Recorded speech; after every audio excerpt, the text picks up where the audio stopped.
আমার ভাই রাজু, আমার পোষা পাখি মিঠু, রুবিনা এবং সাবিনা, এবং এরা সকলেই আমার বন্ধু। আজ আমার চাচাতো বোন রুমি আপার বাচ্চার প্রথম শক্ত খাবার খাওয়ানোর অনুষ্ঠান করতেছি। দেখো দেখো আমাকে পড়ি আইছে। পড়ি আসছে, পড়ি আসছে, আমাকে পড়ি আসছে। দেখো দেখো।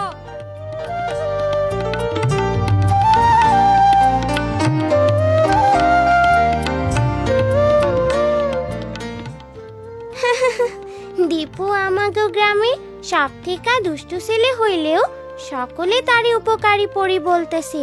কি এরা বিশ্বাস হচ্ছে না? আপনারা কি জানতে চান কিভাবে এরা হইল? তাহলে শুরু করি। ঠিক 6 মাস আগে যখন রুমি আপা আমাগো বাড়িতে তার বাচ্চা হবার জন্য আইছিল, তখন থেকেই এই গল্পের শুরু।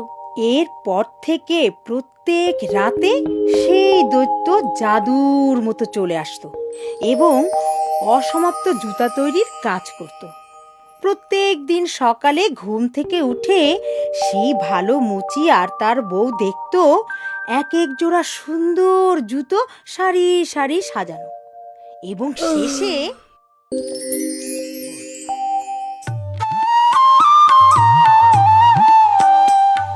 পরের দিন আমরা সব বন্ধুরা মিলে ভাবতেছিলাম কিভাবে ছুটির দিনগুলো কাটাবো।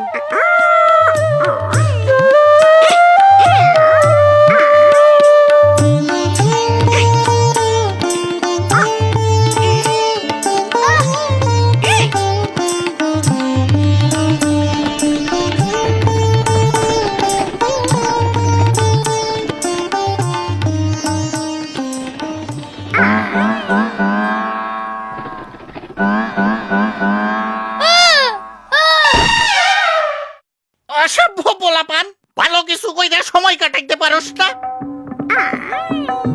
যা, দূর হ, দূর হ, দূর হ। আমি জানি আমরা কি করতে পারি। আমি আমার রুমি আপার কাছ থেকে শোনা দৈত্যের গল্পটা বন্ধুদের বলি, এবং আমরা ঠিক করি ওই দৈত্যের মতো গোপনে গ্রামের সবার জন্য ভালো কিছু করব। তাইলে কি আমরা ভালো দৈত্যের মতো হমু? কিন্তু এইটা গোপন রাখতে হইব। তারপর কয়েকদিন আমরা অনেক ভালো কাজ করছিলাম।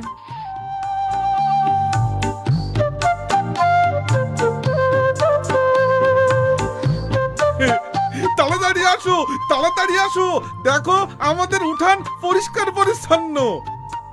হুমা, কি যেন আমার গরুর গোয়াল পরিষ্কার করে রাখা গেছে। ও মা, এসব কারা করলো? এইটা নিশ্চয়ই কোনো পরীর কাম। হ হ, পড়ি হইব। আমরা সবাই পালা কইরা কাজগুলো করতে থাকি যাতে কেউ আমাগো সন্দেহ করতে না পারে। একমাত্র দীপুই আমাগো সাথে যোগ দেয় নাই। সে ঠিক করছিল এই গরমের ছুটিতে কি কইরা উঠতে হয় তাই শিখবো। মিনা, রাজু আসো, দেখে যাও, রুমির বাচ্চা হইছে। বাচ্চা হইছে, বাচ্চা হইছে। মিনা, রাজু কি সুন্দর মেয়ে হয়েছে দেখো। বাচ্চার মুখে একটু মধু দিতে হইব না? না দাদি, শিশু জন্মের পরপরই যা দরকার তা হলো শুধুমাত্র মায়ের বুকের দুধ, যা শিশুকে সকল রোগবালাই থেকে রক্ষা করে। 6 মাস বয়স পর্যন্ত শিশু শুধু মায়ের দুধই খাবে, এমনকি পানিরও প্রয়োজন নেই। গ্রামে রুমি আপার মতো অনেকেই মা হইছে, কিন্তু রুমি আপার কোনো সমস্যা না হইলেও অন্য মায়েদের কিছু সমস্যা হয়েছিল। শোনো, মনে হয় আমাগো খোকন ঠিক মতো দুধ পাইতাছে না, আরে গরুর দুধও খাওয়াইতে হইব। ও না, উনি তো ঠিক বলতেছেন না। চলো মিনা, ওরা আমাকে দেখে ফেলবো। কিন্তু পরি,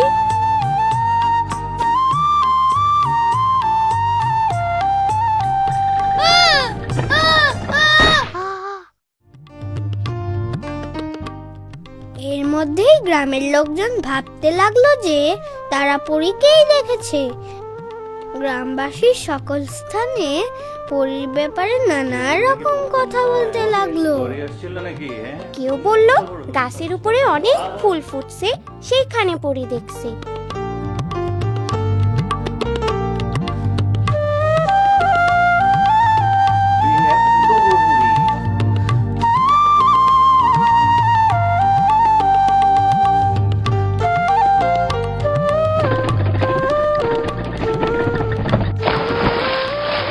রুমি আপার বাচ্চাটা বড় হইতাছে, কিন্তু রুমি আপার মনে সন্দেহ তার বাচ্চা ঠিকমতো দুধ পাইতেছে তো। একদিন স্বাস্থ্য আপা আয়শা তারে বোঝালেন, বুকে দুধ জমিয়ে রাখার প্রয়োজন পড়ে না। শিশু যতক্ষণ খাবে ততক্ষণই মায়ের দুধ পাবে। সেটা আমি কিভাবে বুঝবো? শিশু দিনের মধ্যে 6 বার হিসু করলে বুঝতে হবে সে ঠিকমতো বুকের দুধ পাচ্ছে। মনে রাখবে, শিশুর পেট খুব ছোট। তুমি ভাবতে পারো সে ঠিকমতো দুধ পাচ্ছে না, কিন্তু 6 বার হিসু করলেই বুঝতে হবে সে ভালো আছে। আপা, আমিনা ভাবি মনে করতেছে তার বাচ্চা ঠিকমতো দুধ পাচ্ছে না। সে এবং তার স্বামী ভাবতেছে বাচ্চারে গরুর দুধ খাওয়াইবো। তুমি কেমন করে একথা জানলে মিনা? পরী বলছে। আমার মনে হয় পরেই পারবে আমাদের এলাকার সকল মাকে মায়ের দুধের উপকারিতা সম্পর্কে সঠিকভাবে জানাতে। সকল মাই এটা করতে পারবে, এর জন্য তাদের আত্মবিশ্বাস বাড়ানো দরকার। আত্মবিশ্বাস, আত্মবিশ্বাস। আপার কথায় আমি একটা ভালো বুদ্ধি পাইলাম। যে কোনোদিন বাচ্চা জন্ম হইতে পারে। আগামীকাল বাজার থেকে মধু আর সরিষার তেল কিনে আনমু।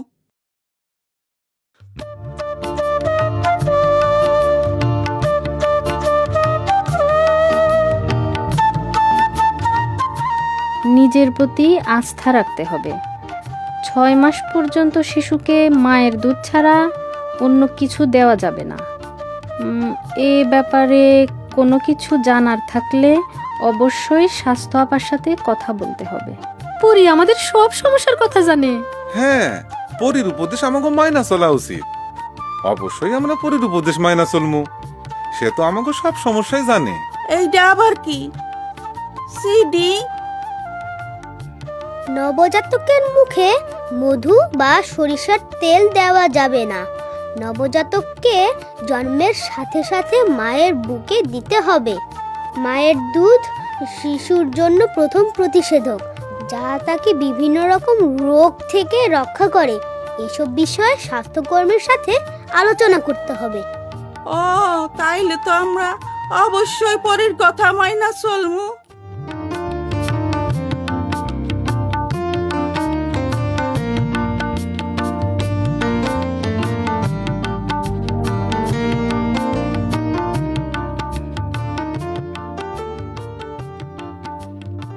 আমাগো ছুটির শেষ রাইতে আমরা আমাগো শেষ ভালো কাজটা করতে গেলাম।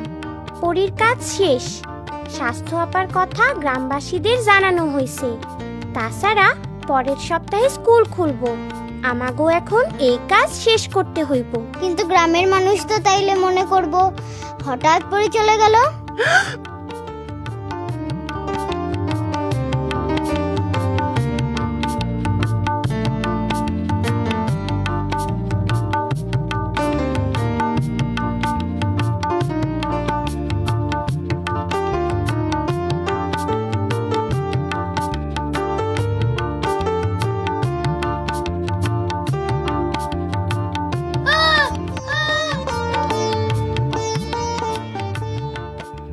আরে পরী, আমরা পরী পাইছি। পরি পরী পাইছি।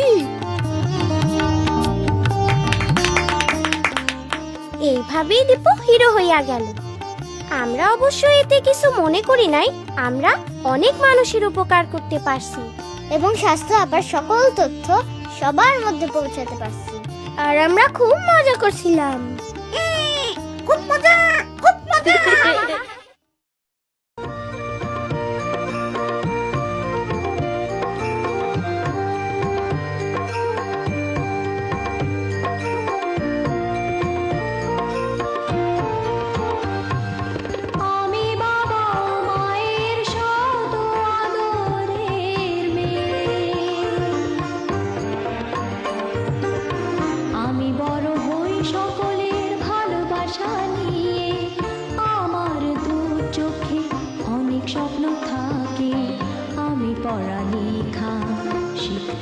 চাই আমি বাবা মায়ের সদ আদরের মেয়ে। যদি চার দেয়ালের মাঝে কাটে সারা জীবন, তাহলে থাকবো শুধু বোঝা হয়ে। শিক্ষা আমায় মুক্তি দিবে, মুক্তি দিবে। আমি তো কালকের খুশি আর আশা, আমারও তো স্বাদ আছে, আছে অভিলাষা। ঘরে বেঁধে রেখো না, নিয়ে যাও এগিয়ে